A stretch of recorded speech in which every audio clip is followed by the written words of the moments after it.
मित्रांनो, आज आपण बनवत आहोत गरम झणझणीत काळा मसाला, नाशिक स्पेशल आईच्या हातच्या पद्धतीने।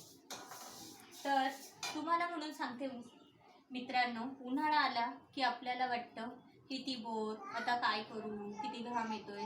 तर तुम्हाला सांगते, हे सर्व काळा मसाला, चिप्स, वडे, कुरडई, पापड हे असे निरनिराळे उन्हाळ्यात बनवण्याचे पदार्थ आहेत आणि ते आपण सहकुटुंब एकत्र येऊन बनवले तर आपला उन्हाळा कुठे निघून जाईल हे तुम्हाला कळणारही नाही आणि अतिशय आनंदात आणि उत्साहात हा उन्हाळा पार पडेल।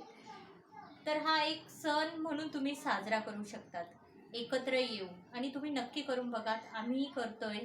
आणि त्याचप्रमाणे हे सर्व बनवून झाल्यानंतर तुम्ही सायंकाळी मस्त हे झाल्यानंतर जेवण करून सायंकाळी एक मस्त असा फेरफटका मारला आणि छान छान थंडगार बर्फाचा गोळा, पेप्सी, कुल्फी असं छान छान पदार्थ जर तुम्ही खाल्ले एकत्र येऊन फिरायला गेले तर हा सण तुम्ही खूप आनंदाने एकत्र येऊन तुमचा उन्हाळा हा सेलिब्रेशन होईल।